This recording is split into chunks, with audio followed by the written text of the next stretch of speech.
Yeah, just guys, seriously, let's have fun and let's finish this thing. Let's make another one.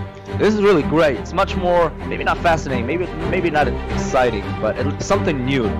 Forget about the rewards. As a matter of fact, at least in my part, I don't really care about the rewards. I don't really care about the status. I don't really care about being in the Hall of Fame or anything. I'm just doing it because it's fun, and we all have our jobs, we all have our lives to live, and if we can put something beautiful, something good into it, all the better.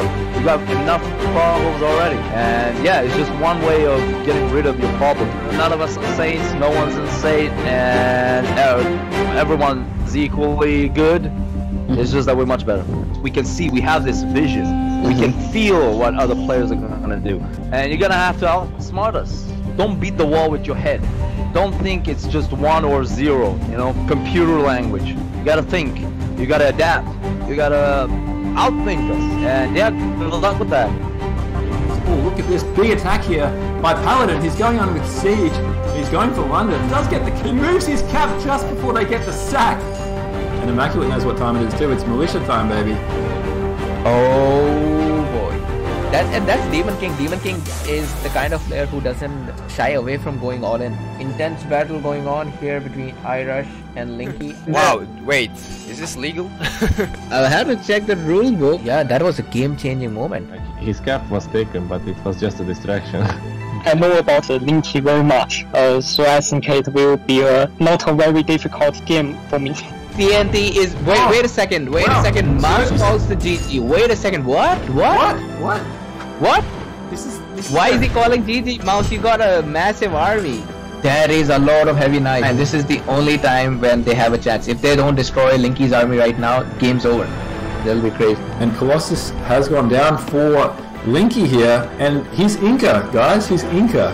This is not just an ordinary Colossus. More about playing that. Oh no, man! I have a feeling, and nobody is raiding Mouse. That's an issue. Nobody is raiding Mouse. Ooh, Mouse is actually in the lead now. That was all of that.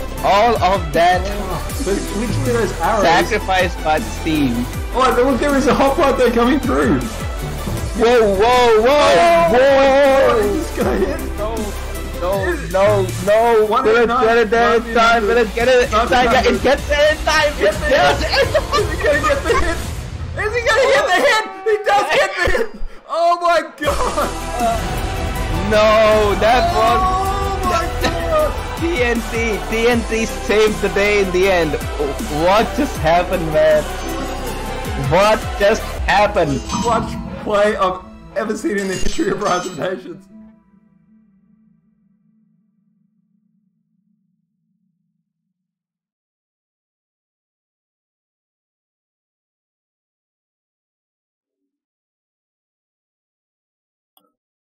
Hello guys, let's hope the game is actually captured in OBS. There we go. So today we have an elimination match in let me bring up the bracket real quick. In group 4 between MFW and PLA Kungfu. So this means the loser of this matchup is gonna get eliminated from the tournament, and the winner will move on to the playoffs, which I also have here. One sec. So this is not the final standings of the playoffs. Some of these names are just placeholders. For example, EL and MFW are both placeholders because those matches haven't been played yet. So basically, if I'm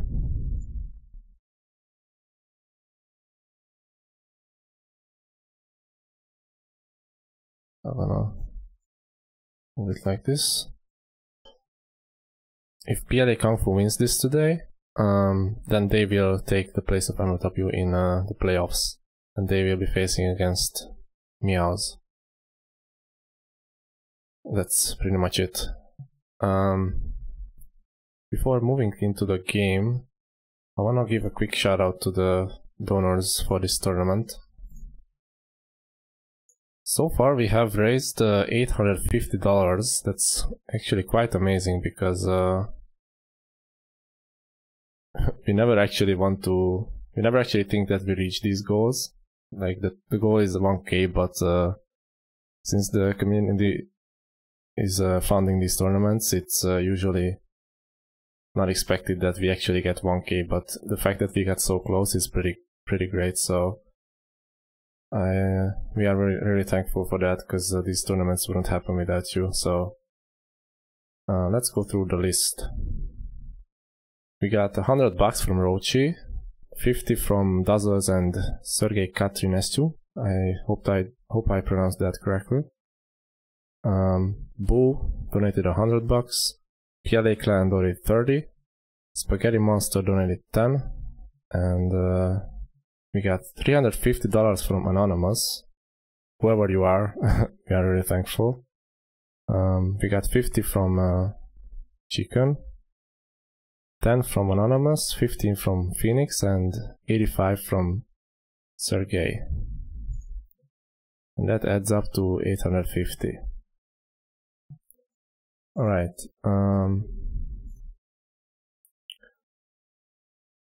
Let's talk a bit about the matchup here. Unfortunately I didn't save the screenshot of the teams, but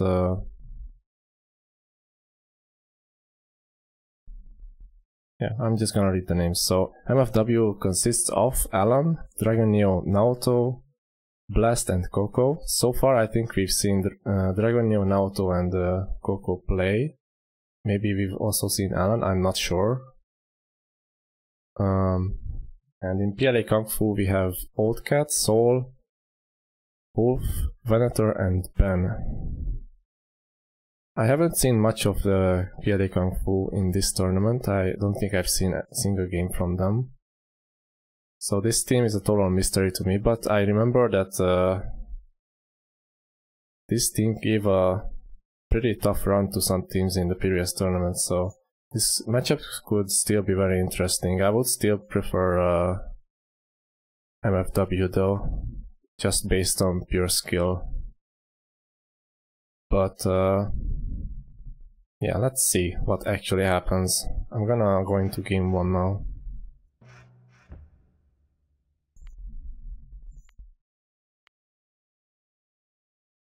So it's a best of 3.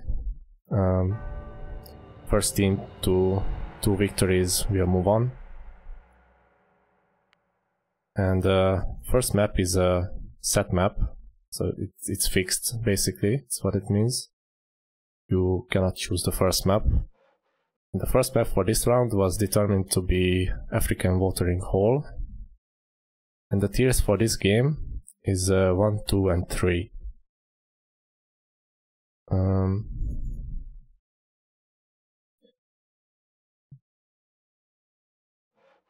Let's see what they've picked.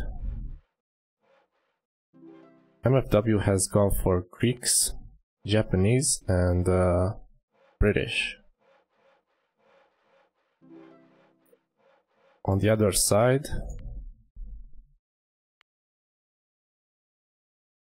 Indians, Japanese and British.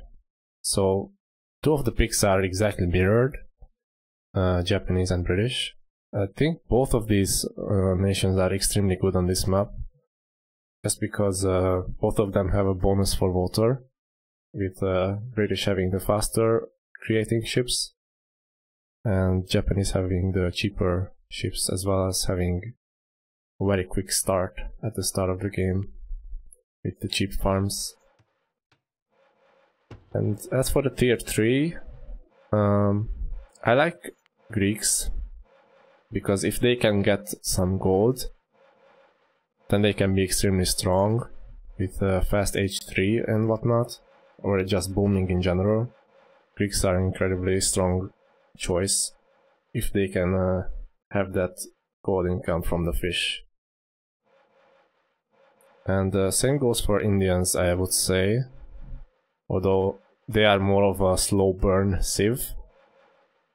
They get stronger as the game progresses, especially towards Gunpowder and Enlightenment Age. But with that being said, the elephants are still incredibly strong even in the early ages, so can't really rule them out. So based on the civilizations, I wouldn't think that either team has a massive favorite. I think it's pretty well balanced. PLA Kungfu played third in Nordic Classic. Oh yeah, I think that's the tournament I was recalling. They did pretty well in that one.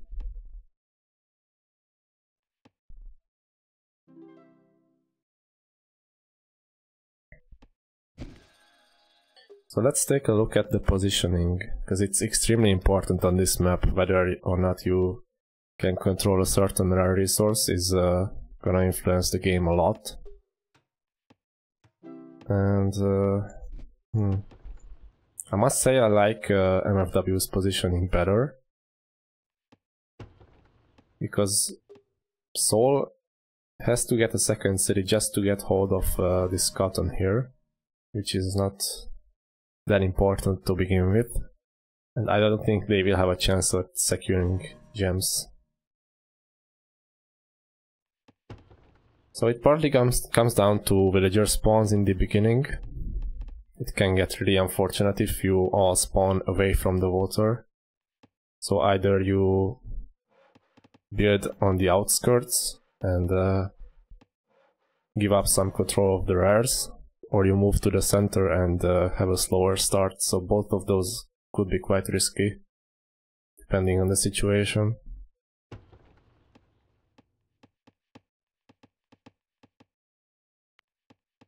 Let's see the rares.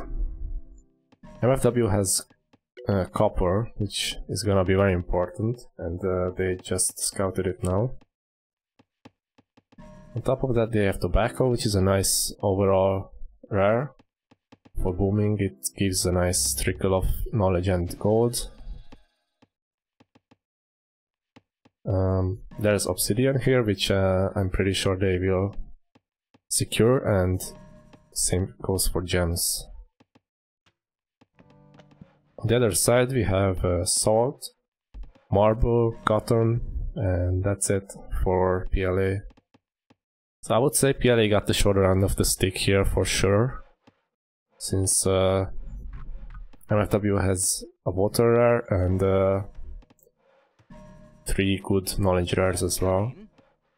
So catching up on the boom is gonna be difficult for them, and fighting for the water, same story.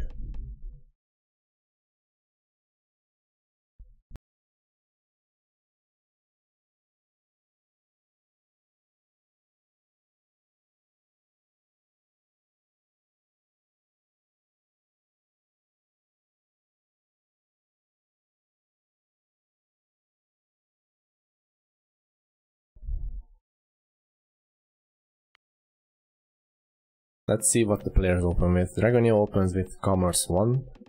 I would say that's pretty expected. Greek player did the same. And Japanese player also opened Civic 1. I mean Commerce 1. I think it makes the most sense, because maybe Japanese player could open Meal 1, but in general you want to prioritize controlling the water. And getting 1 or 2 fish early will really help you with getting that meal 1 faster. And you will be able to also make more ships with 100 wood income.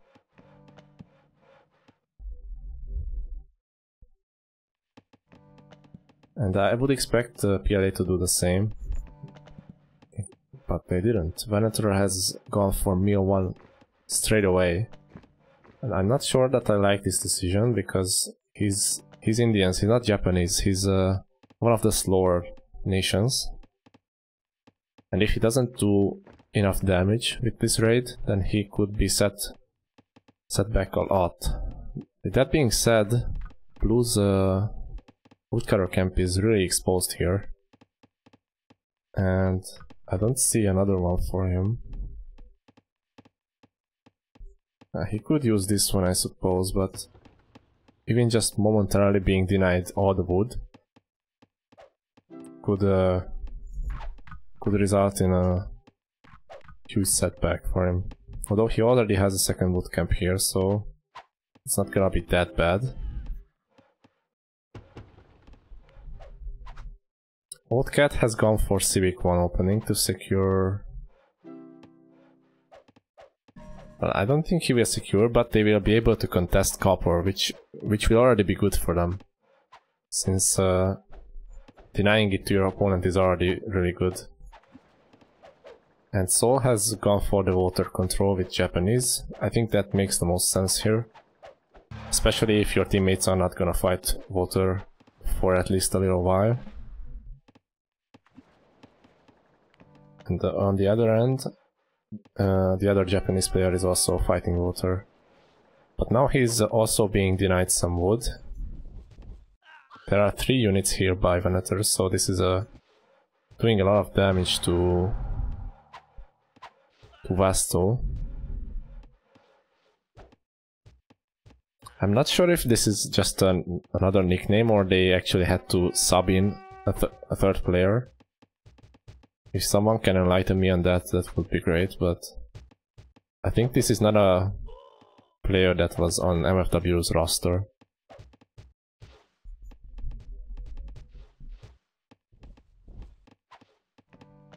Hey Wizard and Tommy, what's up?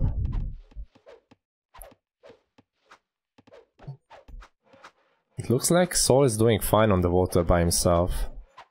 As Japanese, he has a full 100 eco and he can make more ships since his ships are cheaper.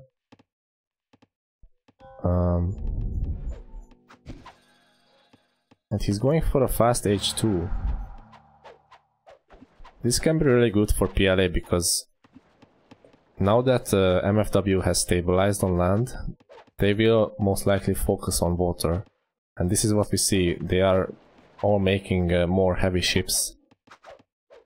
This means that Seoul with the fast H2 can make fire ships, and they are extremely dangerous to heavy ships, since they can take down multiple of them with just one shot.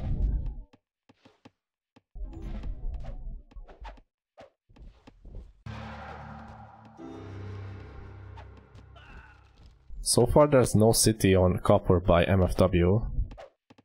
This could potentially mean that Venator could secure Copper, but he's not doing that for some reason. It might get denied, but it would be a risk worth taking, I would say. Because there are 2 barracks here. Both him and Old Cat could support the city going up, but now I think MFW will be able to secure Copper, which will be really important going into Classical Age. I missed it, but Vesto also went for fast H2, and he can also make the fire ships. So I'm not sure who has the advantage on water right now. Seems like it's a pretty balanced fight for now. Both teams are using fish, at least a couple of them. But PLA seems to have a numbers advantage right now. I wanna check the knowledge income for the Greek player. It's not that great. Plus 40 is not bad, but he could have definitely made a lot more scholars at this point, since you are not spending that gold on anything anyway.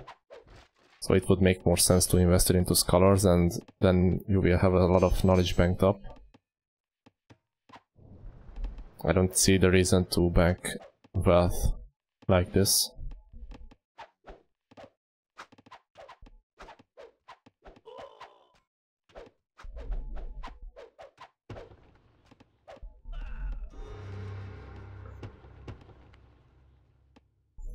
So Venator really did set himself back with that Mill 1 opening, but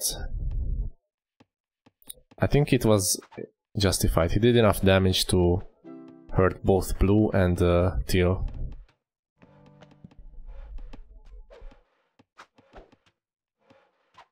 And he also denied copper for a long time. So I wouldn't say it was bad by him to go Mill 1, but we can see that he is still 150 foot away from clicking up. So it's a double-edged sword when you open with military one straight away.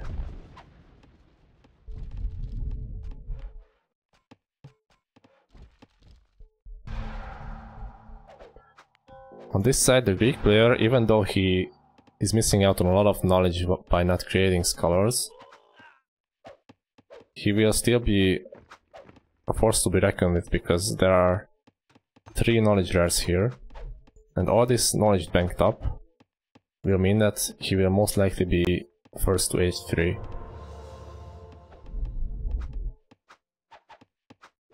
That means he could potentially steamroll his side with with the fast H3 if he wants to.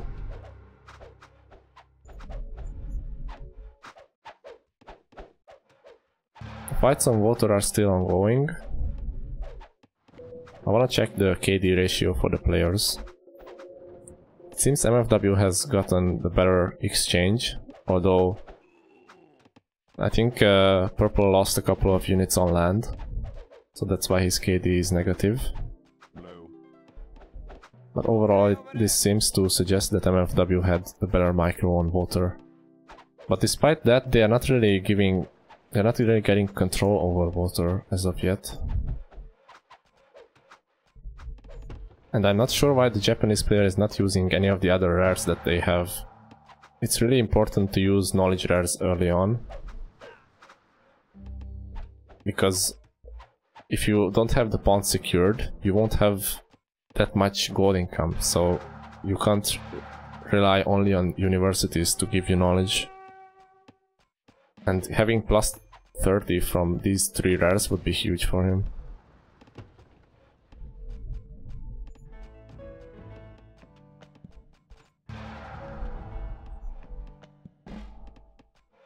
Pretty balanced matchup so far that we're seeing here. Both players on this side are kinda slow. Both the Japanese and the Indian player are really slow with the knowledge. And I would say this is better for PLA, because this means that the tier 1 player of this team will not have such a big impact. And that can mean a lot. Meanwhile, on the other side, Seoul has a full university already. But, like I said, they don't have good rares. They don't have a single one for knowledge. So racing to H3 will be really difficult for PLA. And it might be justified to go for a rush. But rushing on this map can be really complicated, since if you invest a lot into land, you could just lose everything on water. And then not having that gold income for your army will hurt you a lot. So this is one of the more complicated maps to play. Alan has gone for Despot. Interesting choice. He will definitely need commerce too if he wants to keep competition with the Japanese player, because you can't stay on 100 eco for very long. I like that both teams are recognizing the importance of the pond and they don't give up on it. It's really important, especially if you have bad rares.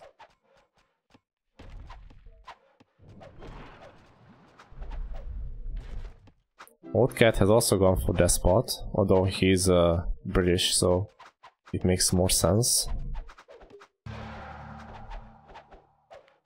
I think Senator can be a bit of a waste with British if you cannot max out that commerce cap. Double tower on copper, interesting. The thing is with British is that they are really good at rushing, but they are even better at defending, so pushing this side for either team is gonna be really hard. They have the extra range on towers and the archers as well. And we just saw Old Cat lose a siege, which are really hard to replace at this stage of the game.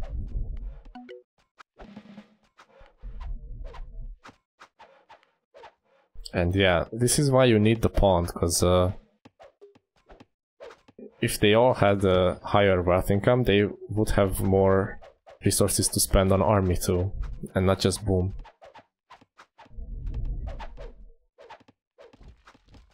Hey Dragonstar.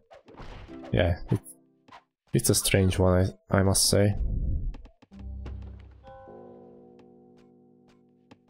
I think it will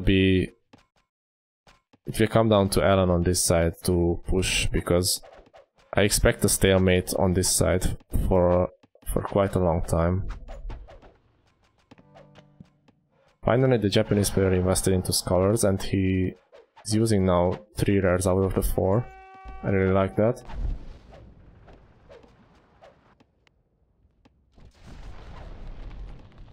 Venator is really behind still. I'm not sure if he just forgot to make scholars or what. I mean, he was already slow from the beginning, but by this time he should have been able to catch up and make at least a couple of scholars. I don't really see him fighting a lot on water either. Which style do you prefer, despot or democracy? It usually depends on which settings you play. In Nomad, Senator is usually much better because it gives you plus 50 economic cap. And normally you could just get another 50 with commerce too, but in Nomad the technologies are really expensive. And that makes Senator the better choice in general. In standard play, it's about 50-50, since technologies are not that expensive and commerce too is a lot more affordable. So that spot is a lot more prominent in standard than in Nomad.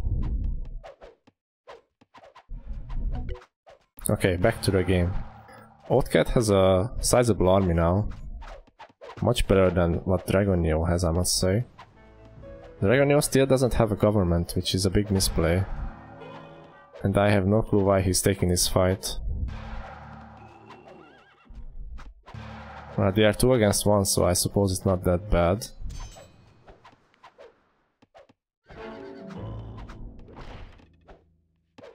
Yeah, Venator doesn't really have anything to contribute on land either.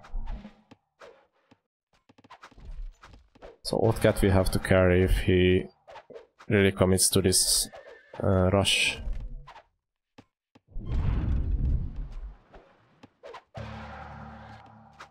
Yeah, Nomad is the more popular game mode because it's easier to learn, so it's more noob friendly, quote unquote. So Alan did go for the fast H3, but he didn't get commerce 2, he went for science 2. Which kinda puts him on a clock, because Sol has also clicked up, and with H3 he won't be in direct danger of losing. So I would have preferred Alan to make more scholars in Ancient Age and then go for commerce too if he wants to commit to that spot. Because now his eco is really weak. Although this fight is great for him, he has a much better army. I have no clue why Sol is trying to attack him in any way.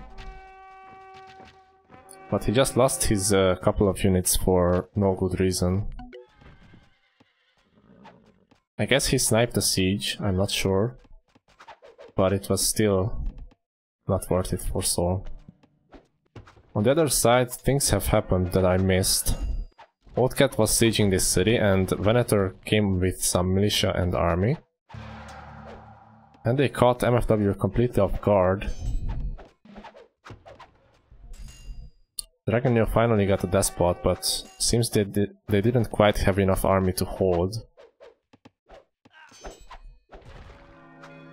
And yeah, Old Cat has the biggest army out of these 4 players.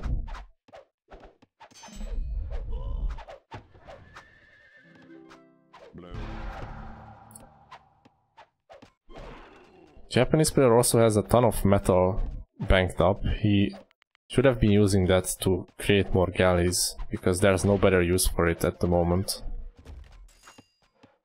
Hey, Sermon.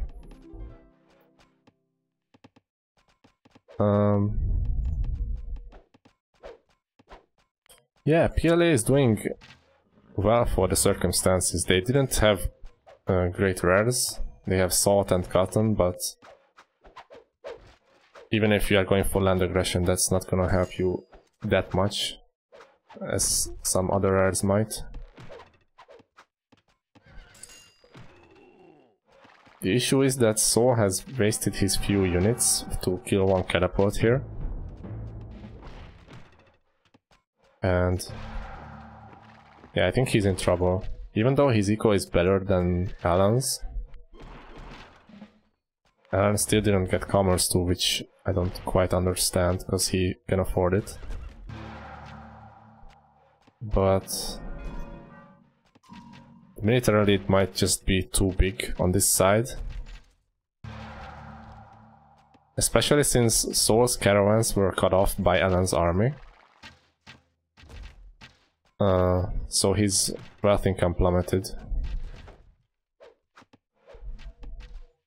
He cannot create as many units as he would like. And if he was given more time, I think he would be able to hold, but this will be really tough. I think Alan should take a pretty convincing victory on this side. He might not capture the cap right away, but this will hurt Saul's eco a lot. But it seems the militia have done their job, which was to just survive for the moment. And on the other side, Old Cat and Venator have captured the Japanese player's capital, which I didn't quite expect. Is Dragonio playing? Why does he have a bunch of units here? This is so weird.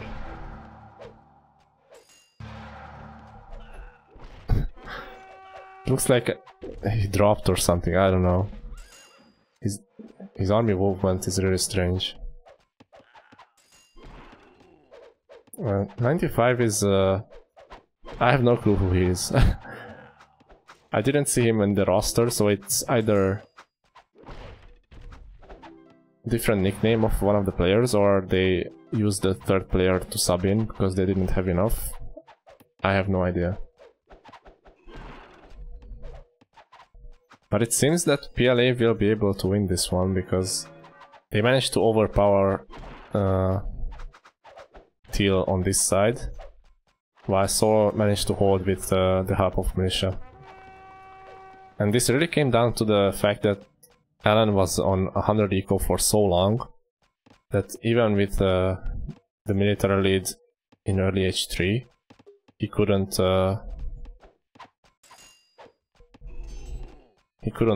capture the capital. But if he had 150 eco, that would have been a whole other story. I'm not sure who Teal is, but I don't think he is on the same level as the rest of the team. Maybe I just greatly insulted somebody, but he had a lot of resources floating and didn't quite make a big effect on the outcome of the game as Japanese. I'm not sure what went down with this matchup, why Naoto or Coco is not here. We will have to ask the team, I guess.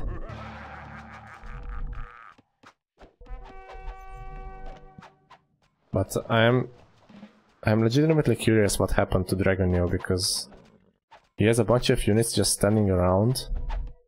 It feels like that he's dropped. I'm not sure. Or the replay broke, which would be worse.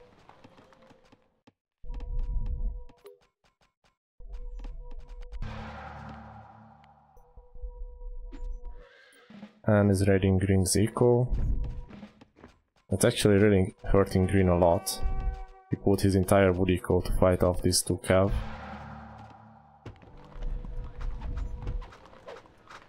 I'm gonna fast forward here a bit because I don't think anything interesting will happen soon.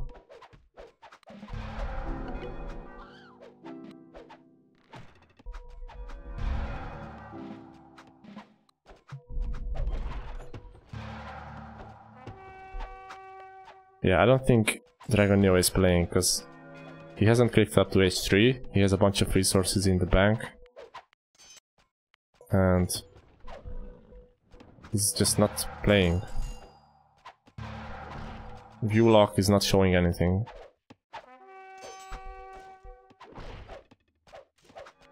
I don't know what I'm watching, but yeah, it seems GG.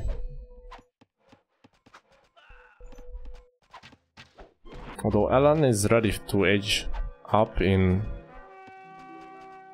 about 800 knowledge, but I don't think it's gonna be quite enough, because he's basically the only useful team, the only useful player on his team. He didn't want Theo to resign, but I can't really blame him, because it's almost like a 1v3 at this point.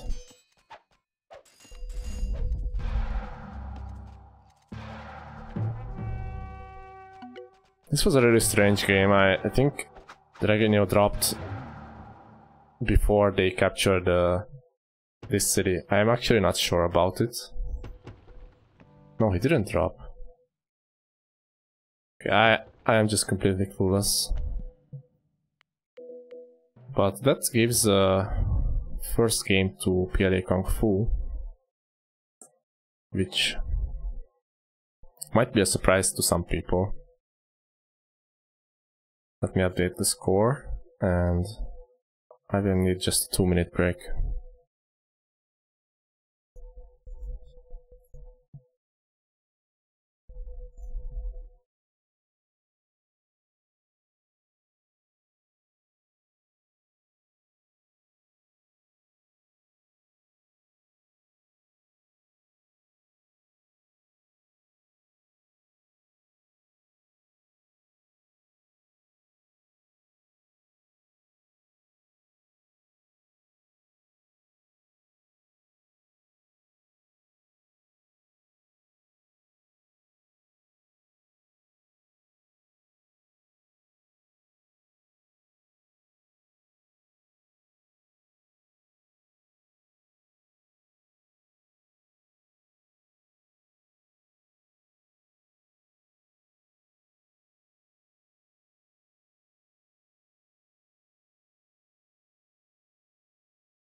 Okay, I'm back.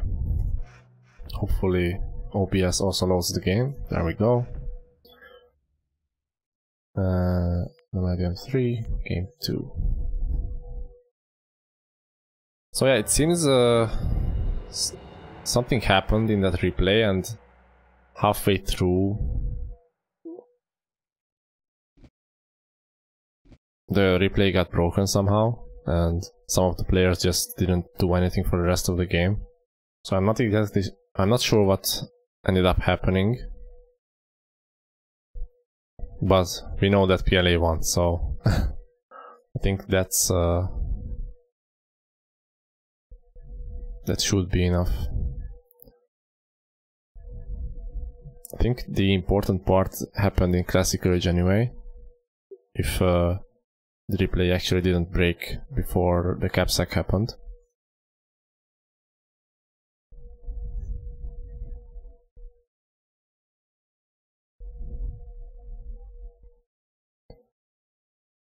Okay, enough blabbering, let's go into game 2. I'm expecting a big fight from MFW, because if they lose another game, they are out of the tournament. So they have to bring their A game.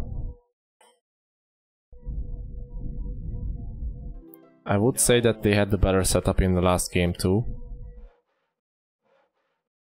Oh, by the way, Dragonio, do you know who Vestolord is? I think that name rings a bell for me, but I can't exactly remember who it is. But he's not someone from your team, right? Could you tell us what happened there? Alright, so second map is Great Sahara, Classic 1.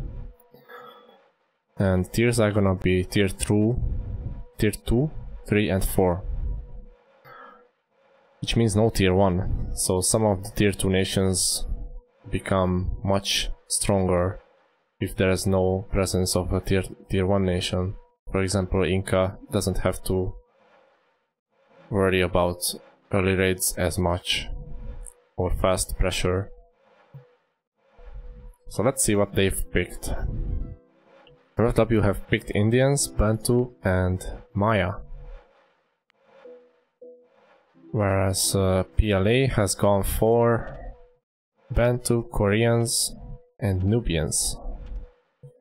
Interesting choice. Nubians is one of those nations that's good on pretty much any map. The market makes them so flexible. Even if they have bad rares, the fact that they can sell a lot of stuff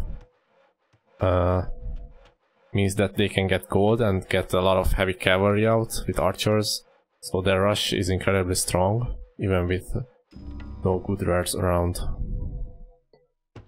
Koreans are one of the better nations from tier 4 on this map, because they can hold out better than most other nations from tier 4 can, and this is a really aggressive map. Also, they can get more territory, and their cities cannot be intercepted by raids, which can be really crucial.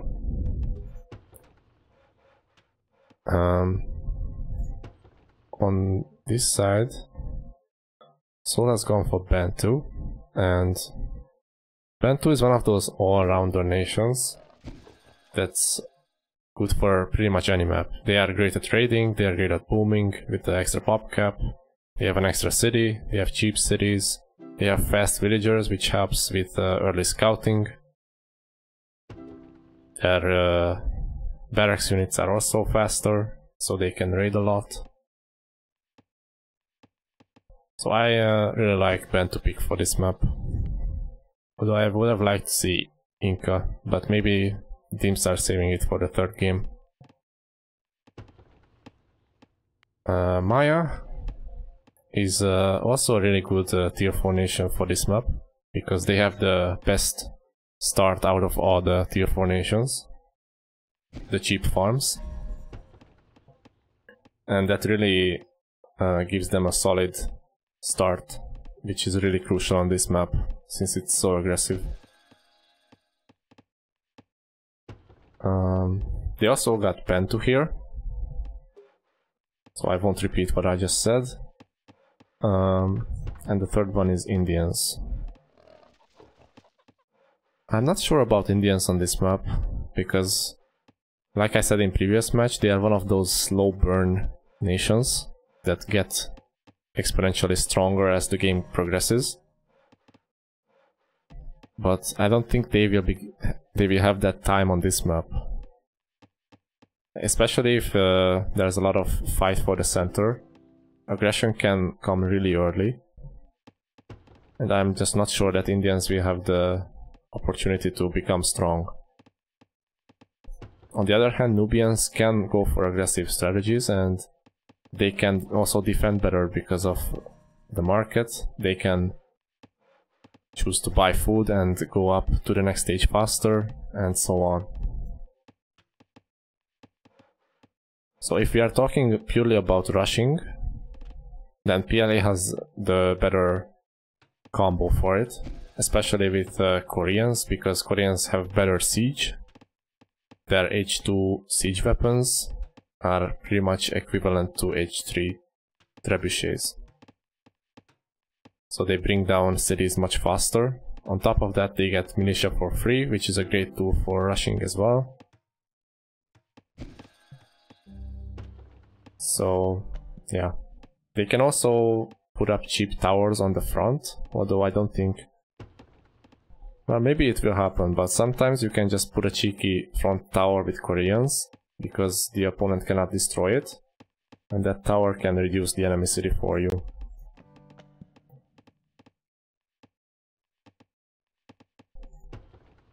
So far it's pretty peaceful game. I don't think anyone is opening with Meal 1, although Dragon Neo might, based on his resources. Mayan player has opened with Commerce 1 and he will be able to click Civic 1 as well. This is the benefit of having that fast opening that I mentioned. Instead he goes for Military 1, and same for Dragon Neo.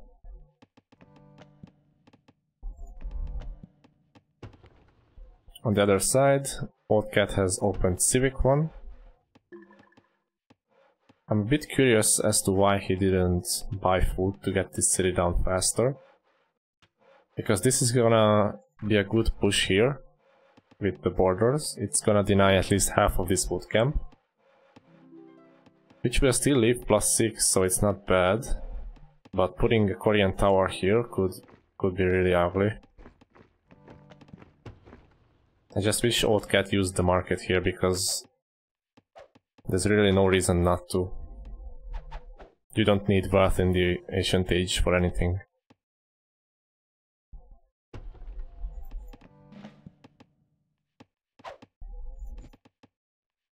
I was pretty close. It denies 4 out of the 12 slots, so 8 still remains.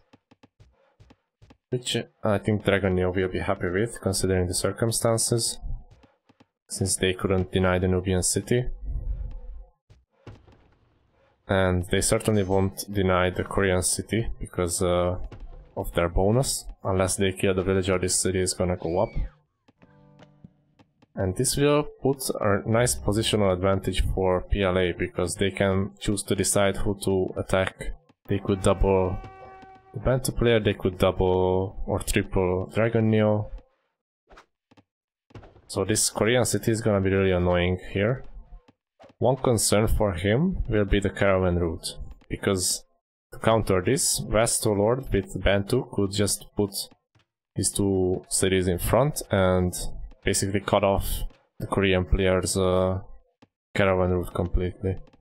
And it will also open up a channel to go behind the enemy lines and raid all the rares, which will hurt the Nubian player and the rest of the team as well. I really don't understand this city placement here at all. What does this city even accomplish? It's not even capturing a mine or boot camp or anything. There's one rare here, but it's not being contested by anything. So this is a really strange city. I would have much rather preferred it to be here to at least be able to cover sugar or placing it on Dragon Neo so that they can cover more land here. This city makes no sense. The only positive thing of this city is that the caravan route won't be in danger. But that wouldn't be in danger if he placed it here either. So... Hey Jatin, yeah, you missed the first game. It was an interesting one. PLA had the worst setup, I felt, but they did really well with it. Unfortunately, we couldn't see the final 10 minutes because halfway through the replay broke somehow, so we couldn't see what each player was doing.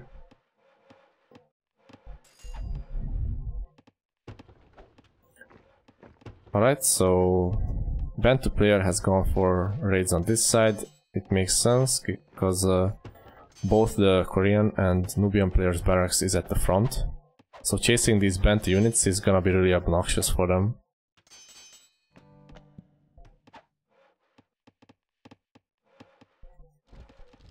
I haven't talked about the rares yet.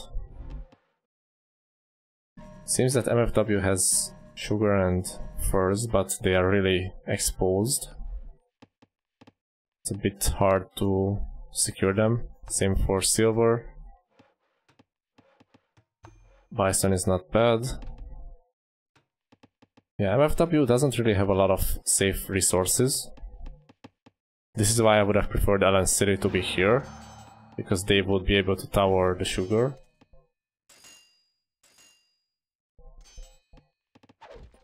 And now the Bantu player is just having the time of his life with all these raids. He already killed a merchant on sugar. Now spice is gonna go down. And the normal nation's units are just so slow compared to the Bantu units. It feels like a slow crawl when it's chasing enemy units. So this makes Bantu one of the most powerful nations in the first age. And this is exactly what I mentioned previously. The Bantu player pushing in from this side. This will make the caravan route really exposed.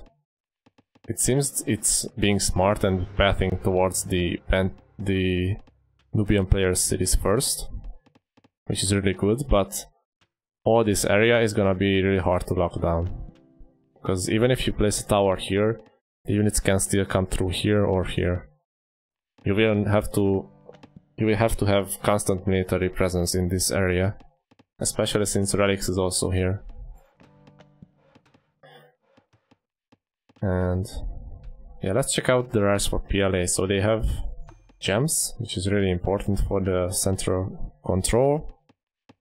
Dye is not bad. Diamonds is amazing, especially with Nubians.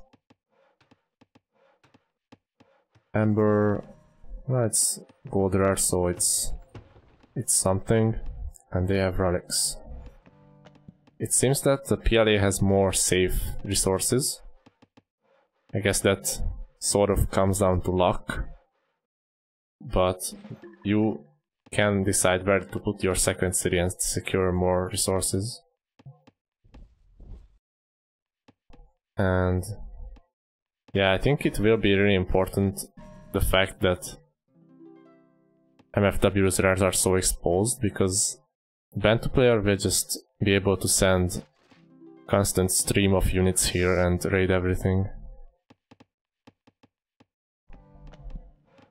But on PLA's side, they can lock down more rares with towers.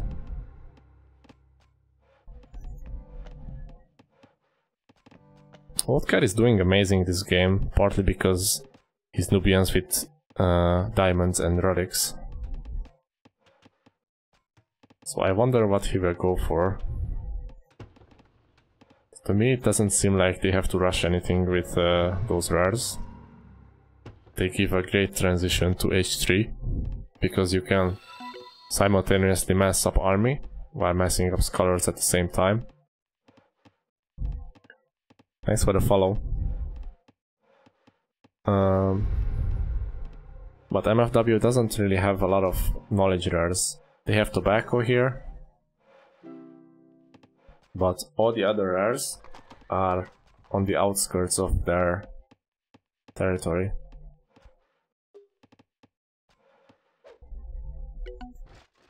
So I think MFW will have to keep up the pressure to make sure that PLA doesn't raid them too much, and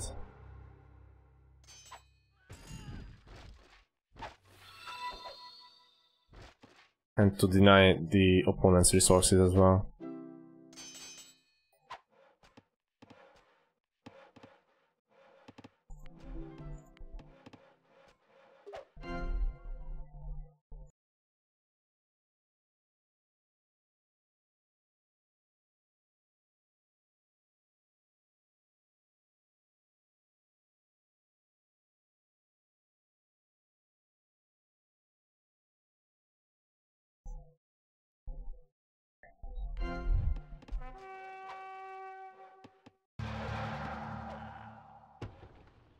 Yeah, the knowledge is gonna be really important this game.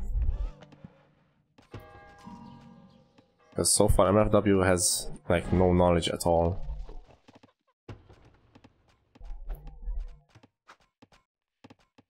I don't know why Coco isn't playing. I also don't know why Naoto is not playing. This is information that only the team can share with us if they want to.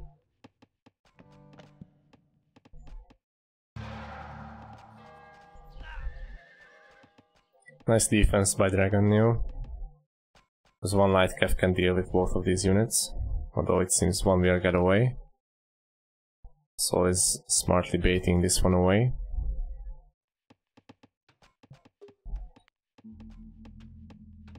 Old Cat is even going for Colossus.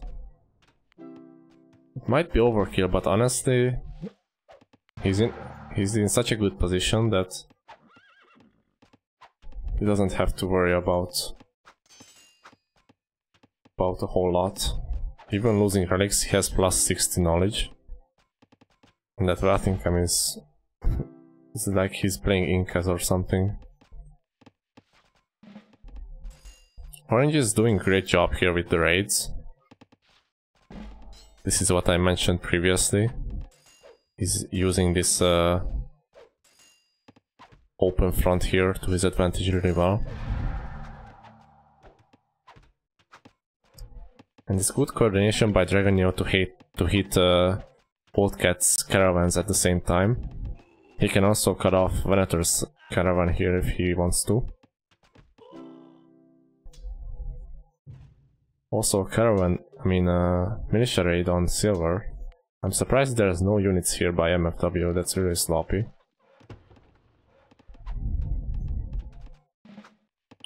This has been a good minute for MFW, they have done a lot of damage with these raids. And Old Cat's Senator had to ambush, so he doesn't have craft to bribe even one of these elephants. So he just can't kill these elephants right now, because they are so strong that nothing kills them if you don't have a Senator. It doesn't help that Old Cat is making archers instead of heavy infantry, because heavy infantry deal a lot better with elephants than archers do. He's even pulling militia. That's not what you want. Yeah, Old Cat will lose a lot unnecessarily here. He does finish Colossus, so he will still be fine. But this is just avoidable damage pretty much. Now he has a new Senator, so he can use the bribe. And Dragon Neo will have to run away.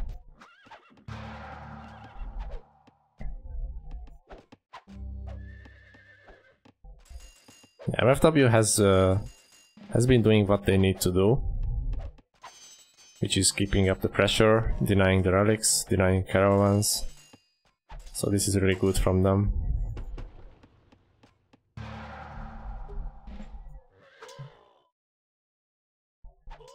And Sol is doing a nice job denying these rares. It's really hard to lock down silver and silk and furs for MFW because it's so far away from any of their cities. And I just completely missed this noobcaster. Alan went all the way around to capture this city. I'm not sure why, because this city didn't really have anything other than the Colossus itself, and Alan will lose all these units here. So I don't think this was worth it for him in the end.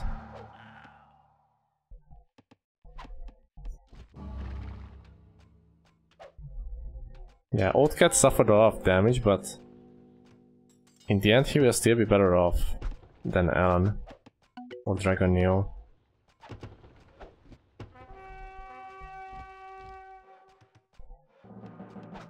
Now Alan's army is pretty much useless because all of the heavy infantry is really damaged. And he can't help his teammates on the front, which would be really important right now.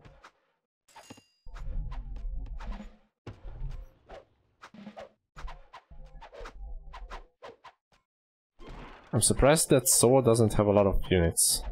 He only has one barracks and one stable, but he's not creating any units out of them.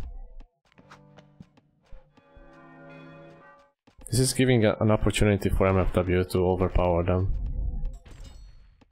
The band 2 player should have a lot more units right now. I like that he's raiding, but he should also focus on military at home.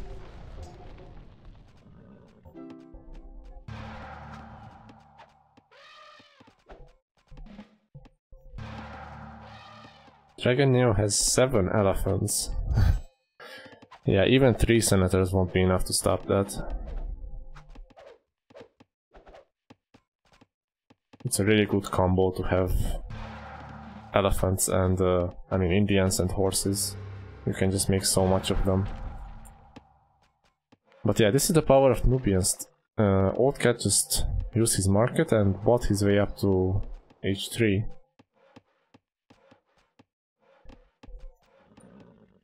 So there's nothing MFW can do to really push here. And even if the city is reduced, he won't be able to capture it because all his army is elephants. And they still only count as 1 unit. Whereas the towers and infantry count as more. I'm not sure what Soul is trying to do here with this 2 catapult attack and no support. This is just donating 3 units for no reason.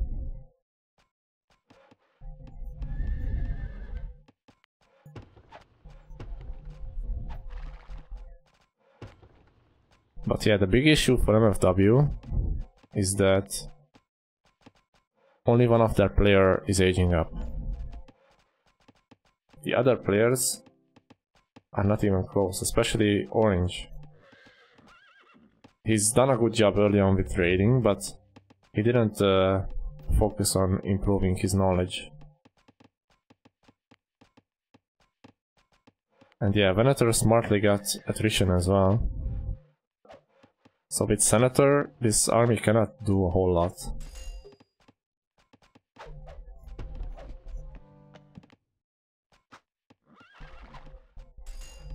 Especially with the positioning. Because of this Korean city, Alan would have to go all the way around here to help.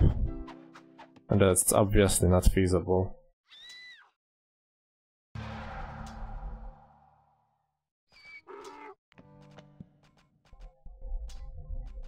The militia is gonna win here. This is super frustrating because this half-dead militia will kill all of these merchants, or at least chase them away. But at least Red will be able to click up with the discount, so it's not the end of the world. But Orange won't be able to click up still. He still needs a lot of food.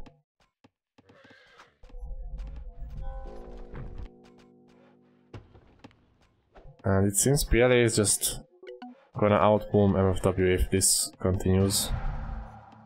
I like the raids by Dragon Neo. he gets the elephant upgrades for free. And H3 elephants can fire while moving, so they are like steroid boosted horse archers. And he will snipe the snipe the senator as well. Such a broken unit.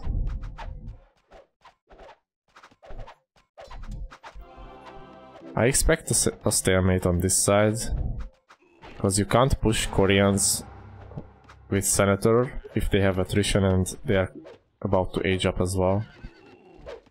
It's just not gonna happen. White is one of the team members for PLA Kungfu, so he's legit. He just doesn't have the clan tag.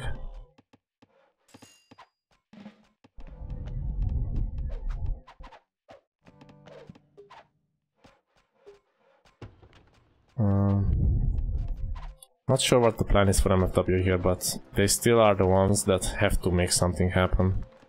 I like the city positions here now, because they can tower first now, and they will see all the raids coming from this angle now. This is what I would have preferred Alan to do. It is second city already.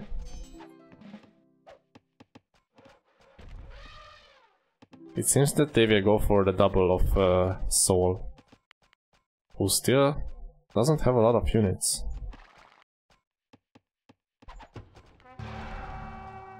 This is also not a large city yet, although it will soon become one.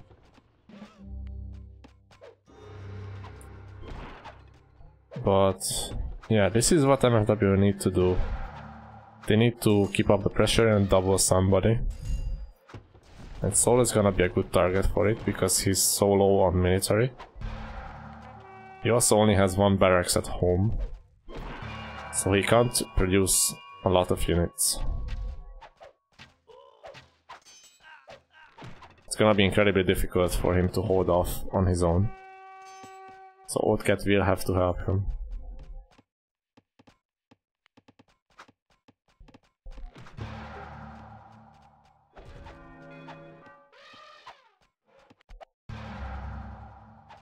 I would like to see some infantry army from Dragon Neo as well.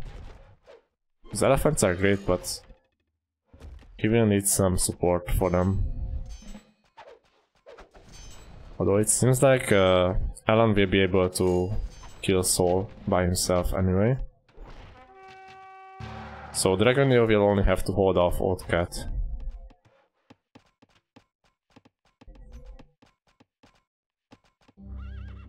Meanwhile on this side, Bantu player is finally aging up. This has been his problem in the first game as well, because he had the strongest nation, but he was just so slow with the economy that he couldn't really make an impact on the game itself. So Venator could possibly beat him here. This city could just go down here if he just rushes in. The Korean siege is doing a lot of damage, look at that. Almost 100 damage per shot. Whereas if that was a catapult, it would be only about 70 damage. And he doesn't have a fifth building here. So this city will just go down. And he says he's dead. He should be able to still hold if he just retreats with his army instead of fighting. Because otherwise he will just lose everything.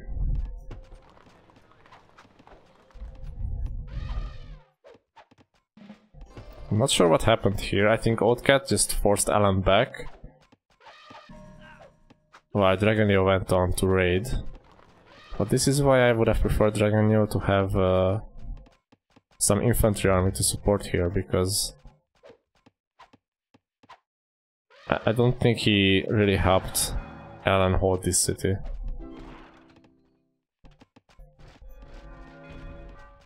Although Alan is making a rotation once again,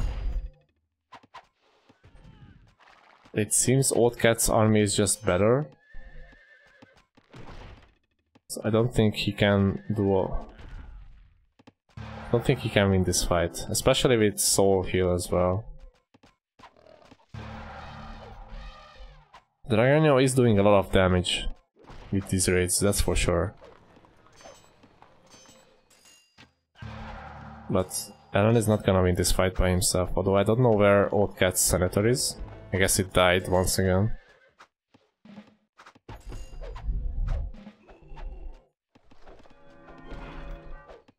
Yeah, the reason MFW would need to push is because the Bantu player is gonna slowly die. And I don't see how they can push here.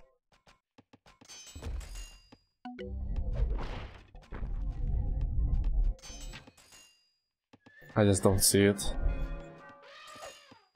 Long term they would probably be able to win this 2v2. But they won't have the time, unfortunately. Yeah, Orange will be dead.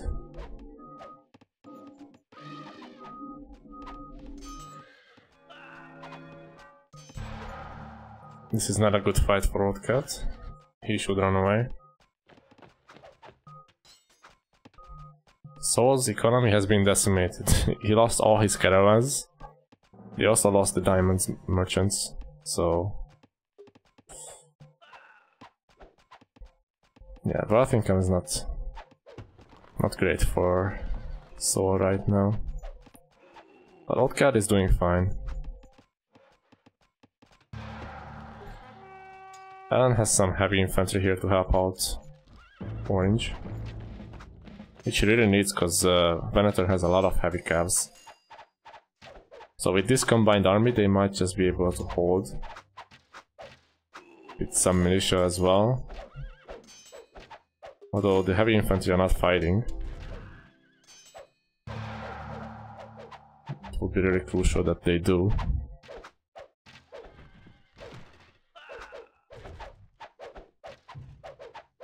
I think he will be able to survive for now. And Dragonio is coming from the flank. So White could lose all his army here. This is a really important moment because he had all this momentum to kill Orange, but now he will lose everything. Yeah, this could turn the game right here. This gives a shot for MFW to win. This is exactly what they needed.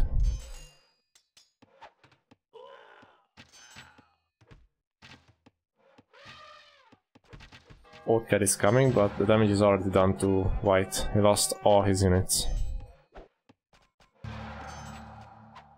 And now Old Cat, I don't think he will be able to win a 1 versus 2. Alan has rotated back to deal with Soul. That's really good. Soul's eco is still recovering in the wealth department.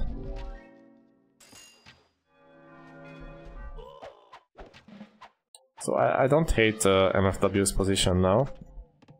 It's still not great, because Orange is severely damaged. But this gives time for the other side to possibly kill. But for that, Alan needs to spend his 1500 food. I would not go for Science 3 here. I would go for Meal. And just try to spam as much units as possible.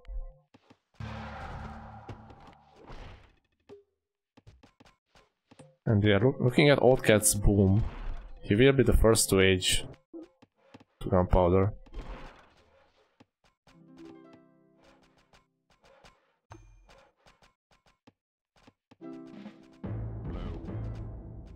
The fact that they haven't towered first is a strange move. I guess they just forgot about it.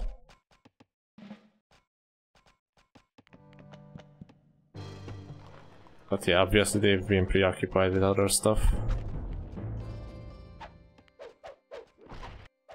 Yeah, Old Cat will definitely be the first one to age. And he also has Colossus, although I don't like the fact that he's not maxing out his eco.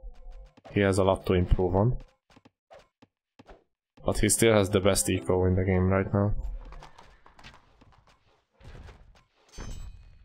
I'm not sure why Alan is spamming slingers. They die to every unit except crossbows. So he will start losing ground here.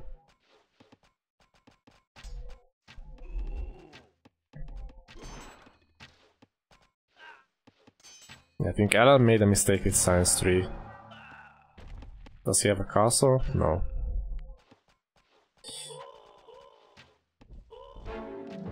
Soul is doing better than him right now. And now that it's a 1v1 again on this side, Orange might lose. He's taking a bad engagement. Even with the tower helping, he's gonna lose a lot of units here.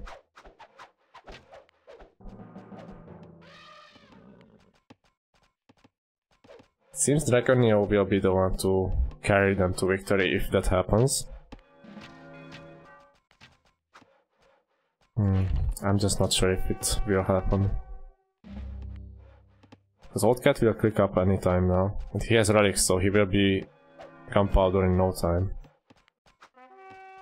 Though I guess with silver and the fact that opponent ages up first, they give him a pretty massive discount. So Dragonio will be able to click up right after that.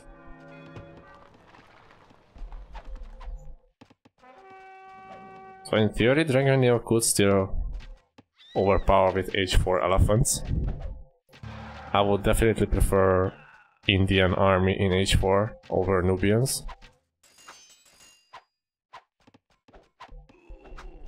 It's just the fact that Old Cat will have an advantage in getting to monarchy first.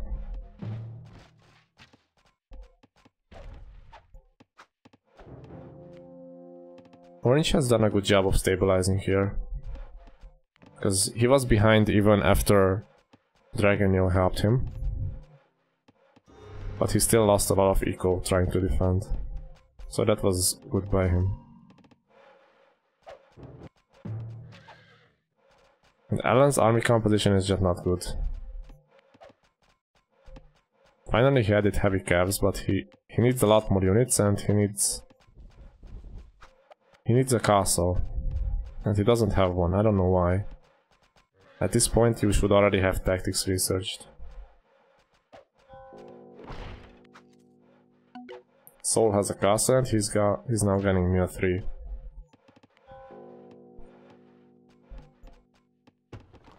Old Cat's eco is suffering, especially the metal. I think he got raided just now.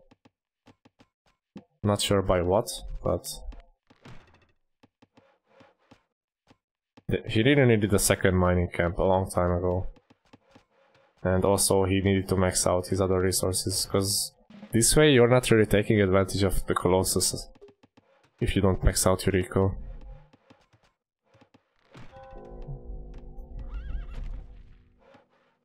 And now again this positional disadvantage for MFW will hurt them, because there's absolutely nothing they can do against this double that's coming their way. Although the threat of Dragonio might keep Old Cat here, but there are so many fortifications here that Dragonio can't just go through here. Old Cat could just help double this city and then go back. And Koreans could just repair this city and also help his teammate at the same time.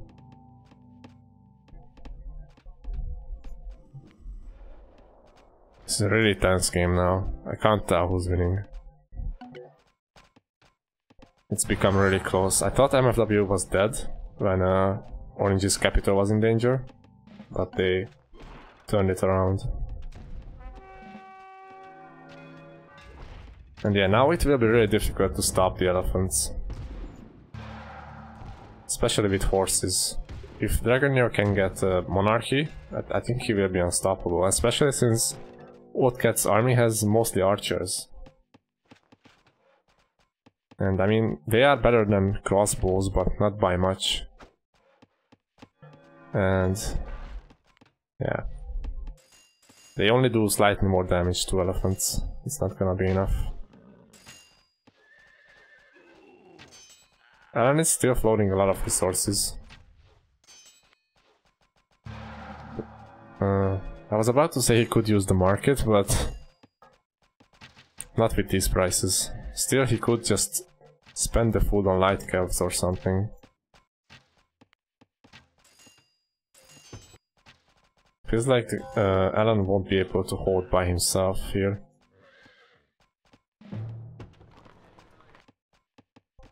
Oldcat moved his cap in the back. I still think that Dragoneer could go for this city because it's such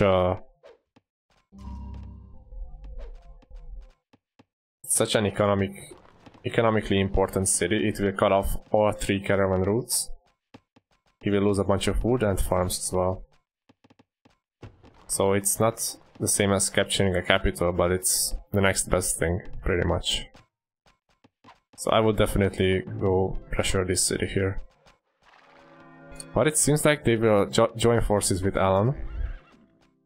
And they might attempt to capture this city. And I just heard some villagers die. I think Dragon Neo has deleted some villagers to make room for more military, and I really like that move because if you're pop capped, you can't really use your resources on anything. So it's better to just remove some of that eco and invest it into more military to make a snowbally push. And Old Cat has nothing to stop this. He doesn't even have any cavalry units. I don't know what happened to his senator again, but it's not here. He got monarchy but has no cav. Yeah, Indians will just steamroll here, and I feel like he could just 1v2 at this point. On the other side, Korean player has captured the city, so it's good progress, but is it good enough? I'm not sure. I think Orange will be able to survive long enough that Dragon Neo will be given enough time. Will be given enough time to kill Old Cat. And yeah, really well done by MFW. It really came down to the one player in each team that was the strongest economically.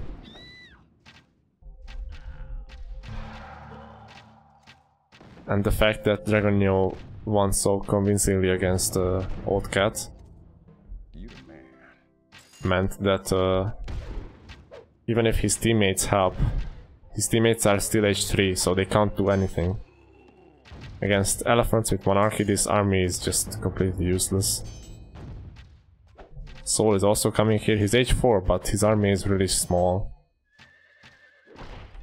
And Dragon Neo will be able to 1v3 by himself. Yeah, Old Cat's army composition was not good, and he went to H4 up faster, but he didn't use it for anything.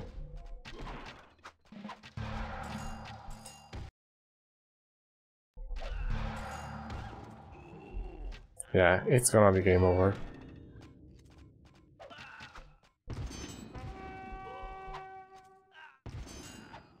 Wi-Fi is dying on my laptop, I don't know why.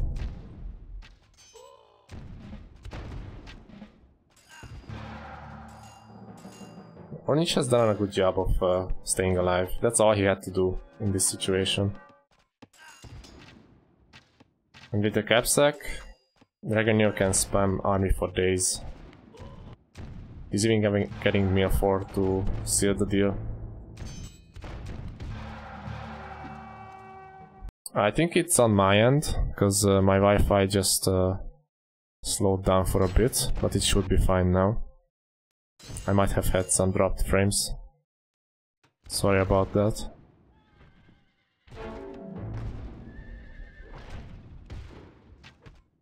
PLA is trying to utilize some spies, but they would need a lot more bribes to turn this around.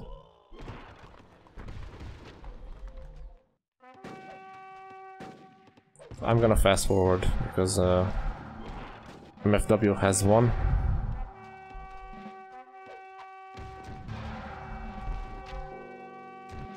There's no way they will capture this back. GG. GG's are called. That makes the score 1-1.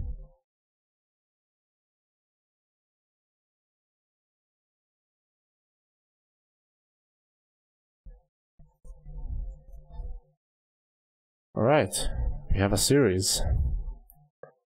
Let's go. I wanna check the KDs. Yeah, Dragonio has a massive KD. Not surprised since he basically eliminated 3 players at the same time.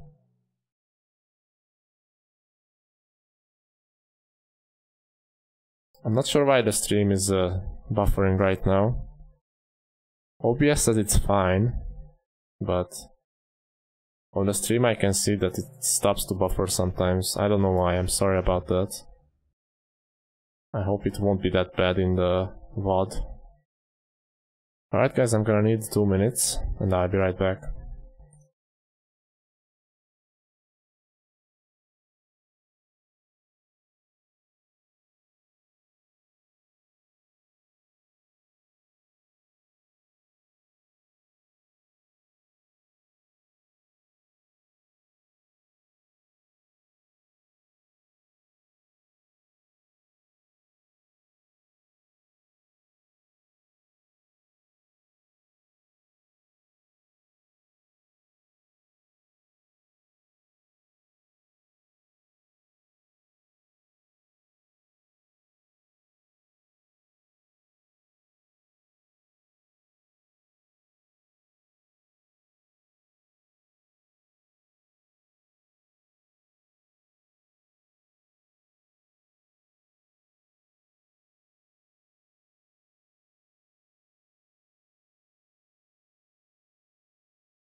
Alright, let's find out who makes it to the last 8. It's all gonna come down to this one game. Let's see. Interestingly enough, the fact that Vestalord played instead of some other team member made the series more interesting in a way.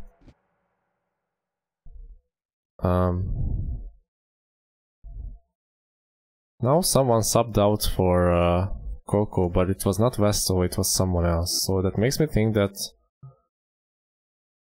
Vesto is someone from MFW after all. It might be Blast or Naoto. I don't know. Yeah, Jetin says blue is Blast, so yeah. Then I was wrong. I just didn't know that that was his name. So final game is on. Is this Old World? I think it's Old World. It has too many mountains to be Amazon,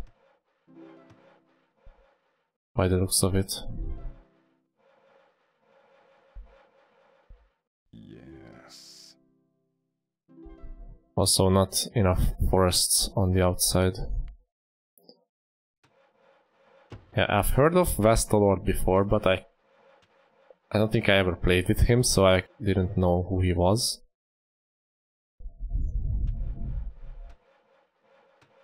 So, Old World as the final map. Blast is with Nubians. Dragon Neo has Russians, and Coco has Lakota. So this game it's tier 3, 4 and 1.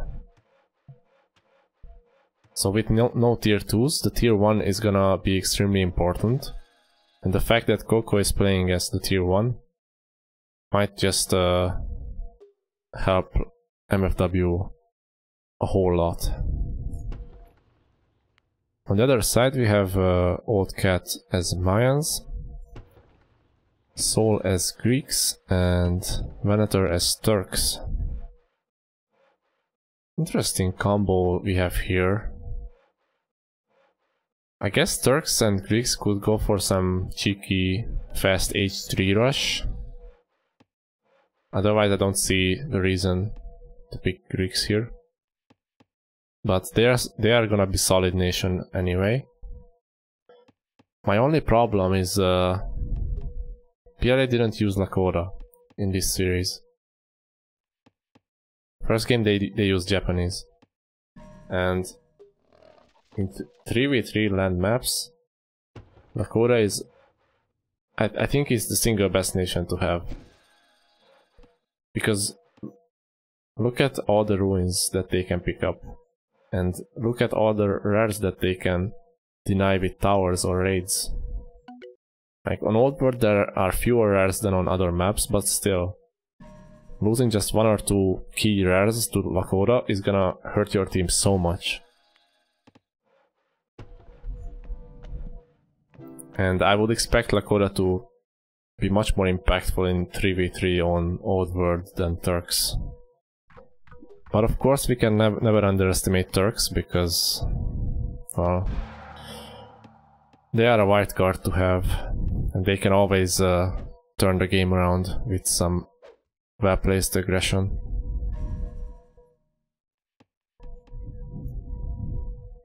I just think Lakota is overall a better choice here. I'm not completely sold on Nubians. I think I would have preferred French, because they still haven't used French here. Since there are fewer rares on Old World than usual. But with Lakota they can cover more key rares than they would normally be able to, so it's not too bad. I think Nubians is gonna be really strong regardless. Because they are still really flexible with the use of the market. I don't hate the Russian pick. I think Russians are legitimately one of the strongest tier 4 nations when it comes to H3 army. Because they have the cheaper light cav that is also stronger than other light cav. They have strong attrition, so it's tough to raid them. And they have the border push, which helps cover more land. They also have cheap spies, they also have crossbows, which for example Mayans and Koreans don't have. So in many ways I like Russians more than other tier 4 nations. And in Ancient Age they also get the attrition with Civic 1, so it's tough to raid them. Of course they don't get an eco bonus, so it makes it really tough to survive them. But yeah, I think once they stabilize, Russia is gonna be really good for them.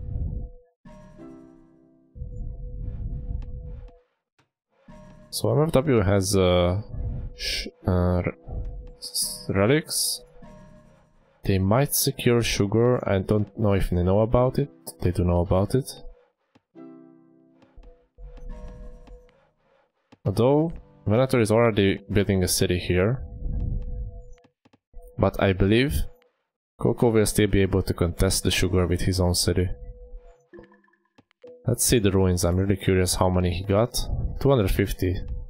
It's not bad, but nothing extraordinary, I would say. Still, he's gonna be the fastest with the technologies early on anyway.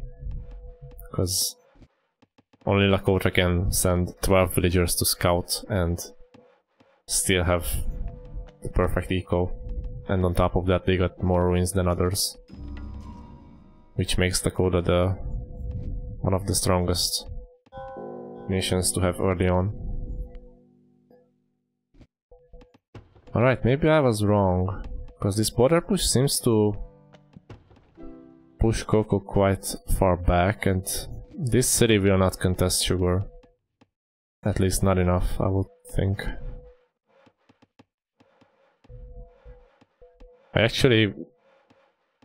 I'm not sure about this city position.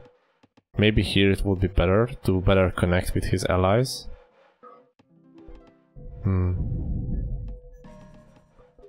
But he should secure silver here one way or another. It's gonna be really crucial.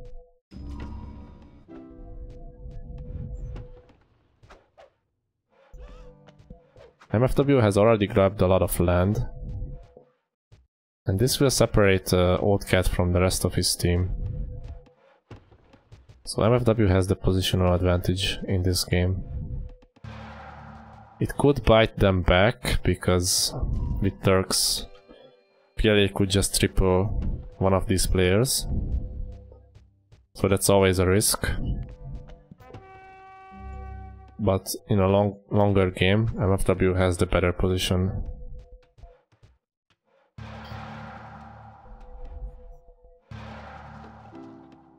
And it's just quite not enough to contest sugar for a Lakota player. He will be able to raid it, but once a tower goes up here, I don't think MFW will be able to do too much about it. But we'll see.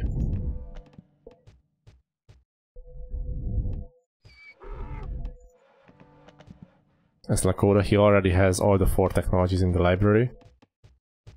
And he only needs 100 more food to age up.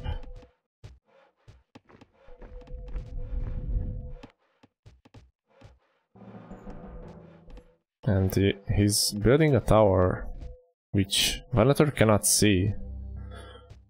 This is a pretty big deal, because maybe he would be able to stop it, although he doesn't have a barracks either, so this tower will deny sugar for PLA for the time being. Although I'm not completely sold on doing such a forward tower against Turks. Because once they get sieges out, this tower will disappear in no time.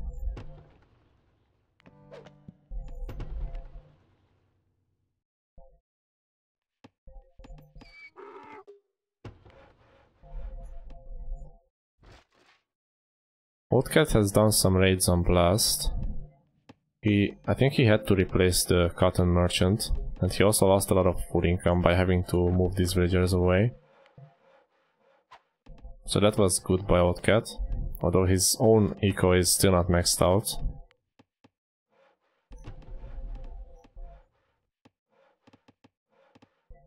Rick player is going for Civic 2.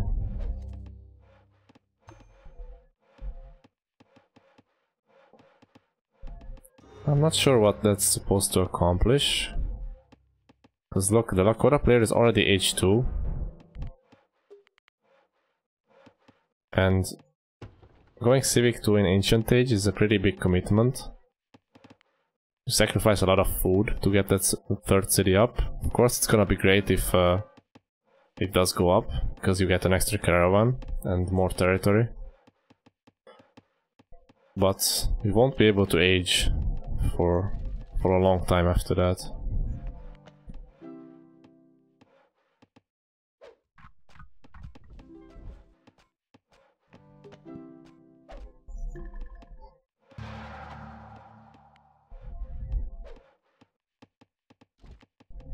I'm not sure what PLA is planning here. Because for an H2 rush, this Civic 2 wouldn't be a good idea. And I think this city would be a perfect target. It has no protection whatsoever. Blast even had to be at the barracks in his first city. So reinforcing army here is gonna be really bad.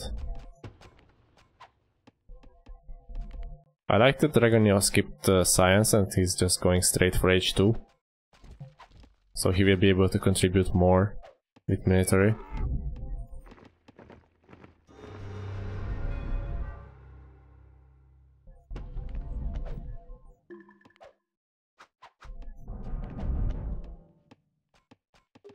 MFW has great rares if they want to go for H3 fast. With silver, relics and diamonds, I don't think they can ask for much more in that regard. Blast forgot about his caravan. That's so bad, because it would be better to just delete this one, because it's gonna take so much time to travel back and then start gathering. The game might just be over by that time.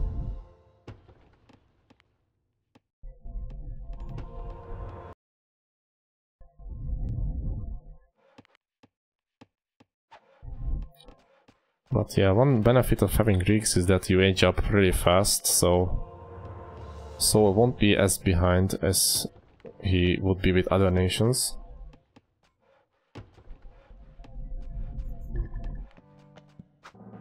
But the way it shapes out, I don't know what Turks can do to really push here. He already got Mir 2, so it seems that he will commit to a rush, but I just don't know where.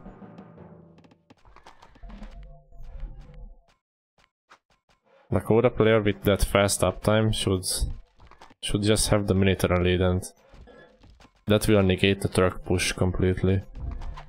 That is if Coco decides to actually produce, which he tends not to do, so we'll see how that goes.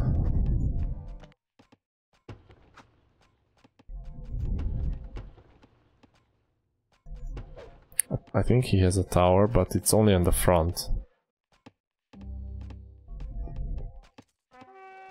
If this tower goes down before he researches militia, that could be really bad for him.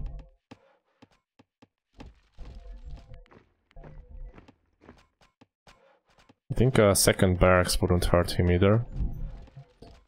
And another thing is that against Turks, if you build your production buildings forward like this, the stable and barracks, you need to have constant military advantage against them, otherwise they will just siege it down and you lose a lot of ground while giving plunder to the Turk player.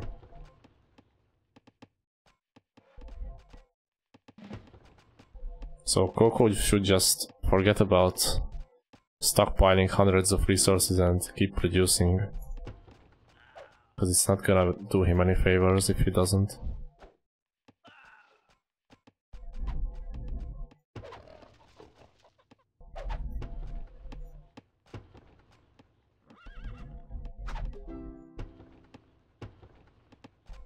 PLA is doing better on this side.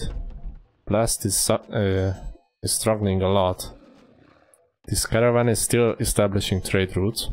Once he reaches this city, then he will get plus 19, which would have been crucial to have much earlier.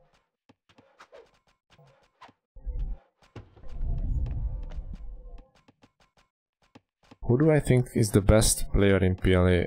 I'm not sure. I think Oldcat was the MVP in the first game, because it was his push that brought them the victory. In second game, Venator was doing quite well. He was the only one winning, I would say. In this game so far I can't really tell. But it seems Oldcat has a big advantage on his side so far. I don't know why Blast is not using relics. Seems he has a bunch of merchants, but none of them are on relics. That's really strange. Venator has done a good job of raiding silver, because replacing that for red and blue is gonna be a nightmare. This is why I would have preferred to see the tower here by Coco instead of on the front. Because he could have just denied the sugar with units anyway.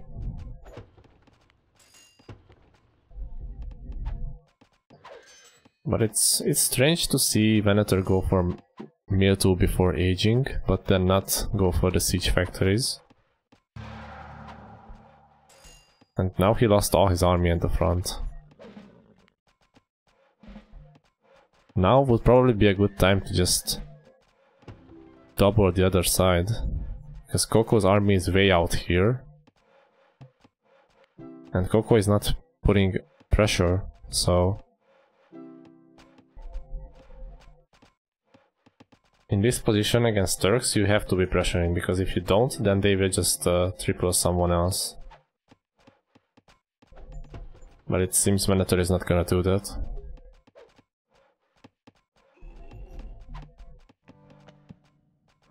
Sol is already going H3, so it seems this is what he was aiming for. They don't have a lot of gold rares, so he cannot make a lot of scholars. Instead he went for the third city to get a bit more wealth, although he didn't get a second caravan, which is a huge mistake.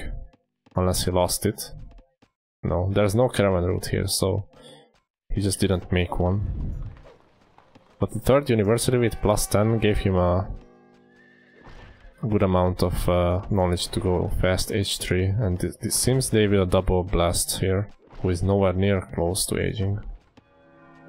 Dragon Neo is really close, but his units are all over the map.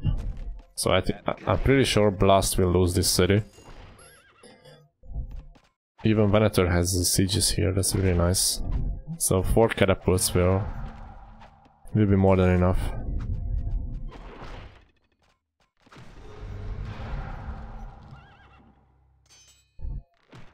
Yeah, I like what Dragon Neo and Coco are doing here.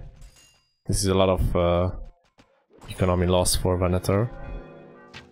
But this leaves Blast completely on his own, and he should not fight this. He's against H3 Greeks and a bunch of Mayan units. Although Coco did rotate all the way over here, and he's also H3. So it seems they might be able to hold, since Venator doesn't really have units here. The H3 guys have a big impact here. The Greek and Lakota player. But now Dragon Neo is also H3. So he will be able to upgrade to Knights if he doesn't lose them beforehand. I will just pull them back for now. But the fact that both Sol and Oldcat had to pull their militia will mean that they can't reinforce as many units as they would like. And I think MFW will be able to hold this. It's just that a bit of bad coordination with MFW. Coco was fighting while Dragon Neo was not. Coco should have waited for Dragon Neo's upgrades. And now Venator is pushing here, but if Coco just gets attrition, this aggression would be stopped. But he lost his only tower, so he cannot do it. At least he got militia, so that's good. So I don't think Turks will capture this city. because he can just snipe the siege with cav and hold with militia, but getting attrition here would have been nice. But good job from MFW, they did capture back Blast's city, who also placed the third one while he didn't have it, so that's really good by him. And this is where Nubians are really nice, because he can make 3 caravans with just commerce 1 instead of 2. So that's quite good. In the end, it kinda helped Blast that he lost that city.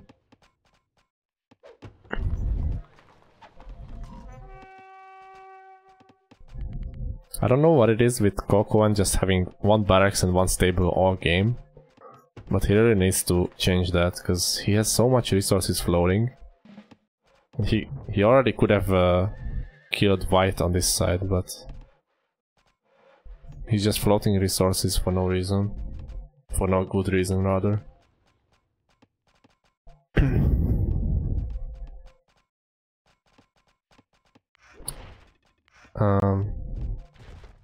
I don't really use that in the game, that's why I don't open it, because I always go to the market directly to buy. I click here, not up here, and opening this blocks some of my vision. I'm just used to clicking on going to the market with hotkey, that's all. Exactly, I'm too noob to use it. So this is why pulling militia is also hurting you, because now Soul and Hotcat don't have enough units to really push. And Blast will be able to just market his way up to H3 soon. Really nice raids by Dragon Neo. He's cutting off caravan routes, raiding White's woodcutters. This looks to be MFW's game. They are winning purely out of having better economy.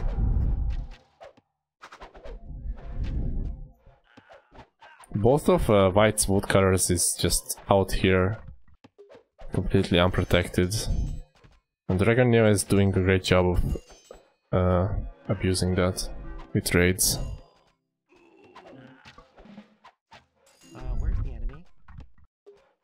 White just didn't have wood elsewhere, except this +4. So that's unfortunate, but I think a tower there would make sense.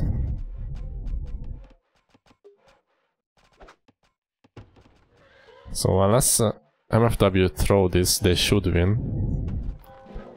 But it's not quite over yet. Turk player did go up to H3 as well, so he can still do something. But Coco is way ahead in eco. Dragon Neo is also doing quite well.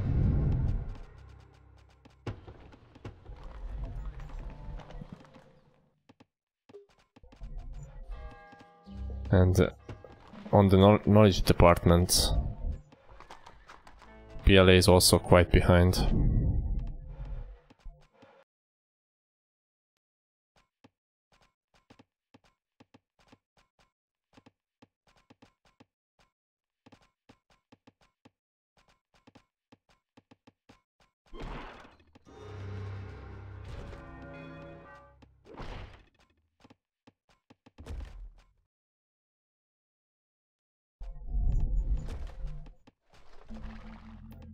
I mean, Greeks can still do something, but Soul's eco is just not great. He's lacking a lot of metal and gold to be really spamming those heavy horses. Even Blast's eco is better at this point.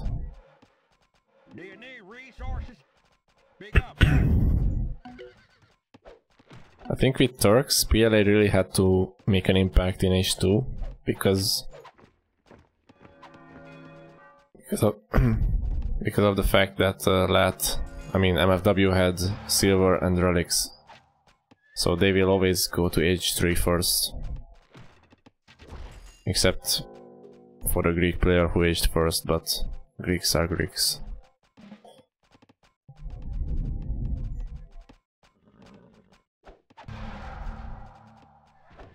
So I expect Turks to slowly lose on this side.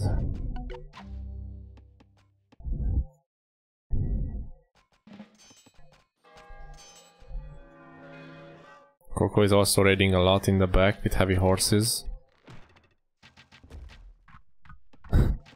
That's really unlucky that PLA didn't scout first, because that could have given them a bigger edge in rushing. Other than that, their rares are not that great. Peacocks is nice and Salt if they can secure it, but for booming, MFW has better rares overall. Big fight going down here, which PLA looks to be winning. But again, Old Cat is sacrificing so much eco for this. He put militia even all the way from here, which I don't quite understand.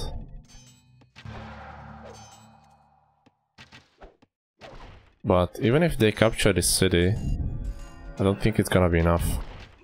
Because MFW has two wonders now, namely Forbidden City and Colossus. And they will just outproduce. These militias are also burning now, so it was just a waste of economy to do this. The raids are continuously hurting PLA's eco as well. So at this point it should be MFW's game easily.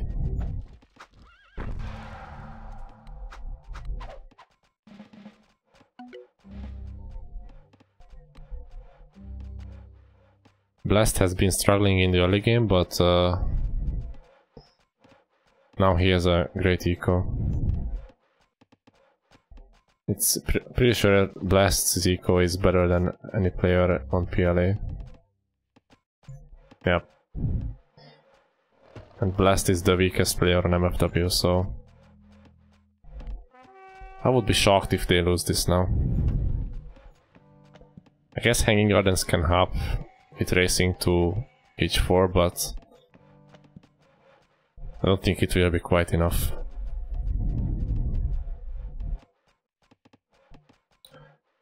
Yeah, Mayans don't get crossbows. I guess Nubians don't get them either, but yeah, this is what I meant with Russians having the better army. I don't know if Dragonio has been making those light caves, I guess not. But still, having access to crossbows is a big deal.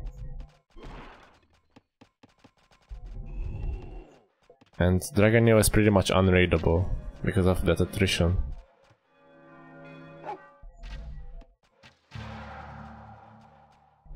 If this castle goes up, it's gonna deny all of White's wood.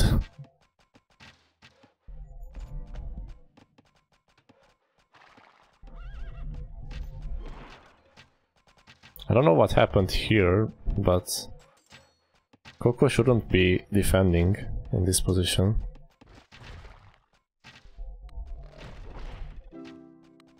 Now you see the perks of being ahead in military with Turks. He can just siege down everything. But Coco can just rebuild in the back and he should be more than fine.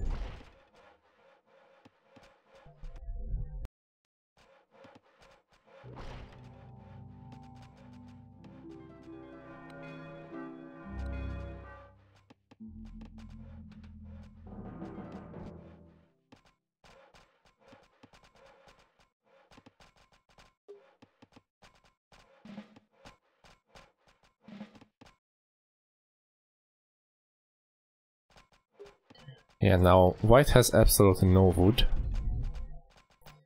He's building a +4 here, but it's not gonna be enough. And on top of that, they also lose access to salt. It's not like they were using it before, but still. Dragonio is even going for Civic 3, which is a bit unnecessary if you ask me. But yeah, this is what Russians can do really well. They can just grab so much territory that it can be really difficult to stop them from just completely pushing you off resources. I don't know how, but Venator is making it competitive on this side, somewhat. I mean, he would have to completely destroy Coco's army to win, but still, it's not bad. But the fact that Coco is up to H4 now will seal the deal. At least I'm hoping. This game shouldn't drag on too long. Because PLA is completely dead.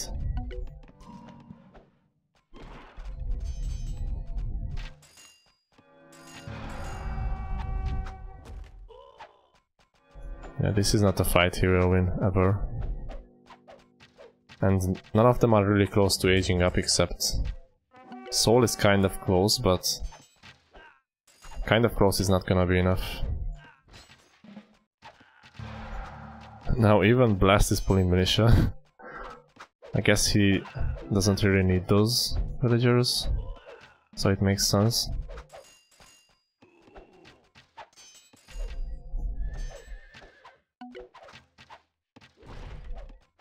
Soul is just gonna lose all his eco.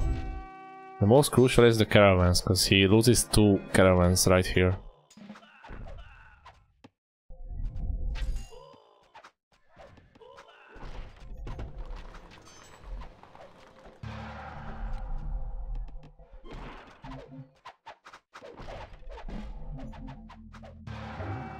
Yep, GG. Well played to MFW for turning it around. They really needed that.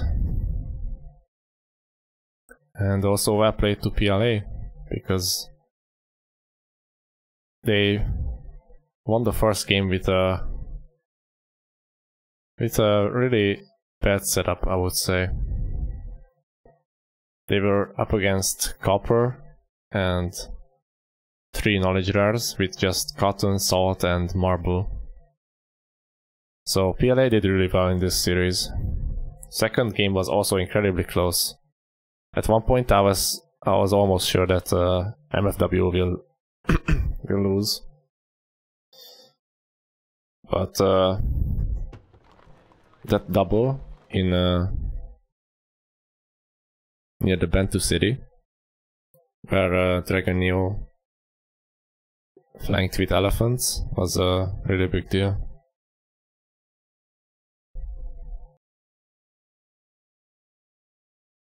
Because that's when the Korean player lost all his momentum to kill, and it bought enough time for Dragon Neo to boom.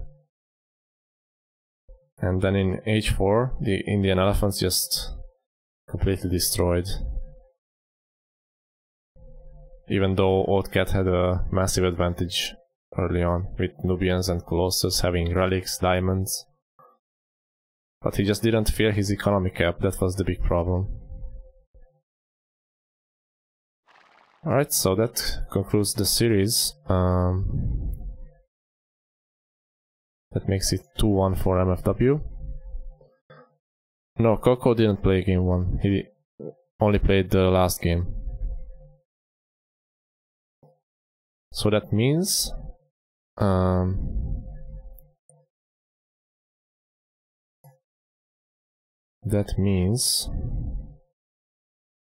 that MFW is not a placeholder anymore. They will be facing off against Stutcat's Meows. And I'm really looking forward to that series as well. They will probably have to up their gameplay if they want to win that series though, because Meows is an incredibly strong team. But anyway, that's it from me today. I will upload this VOD to Rise of Patience on YouTube, so you can watch it there later if you missed it, or missed parts of it. But that's gonna be it from me today. Thanks for watching. Have a good one. Guess I find someone to host. But yeah, thanks guys, see ya.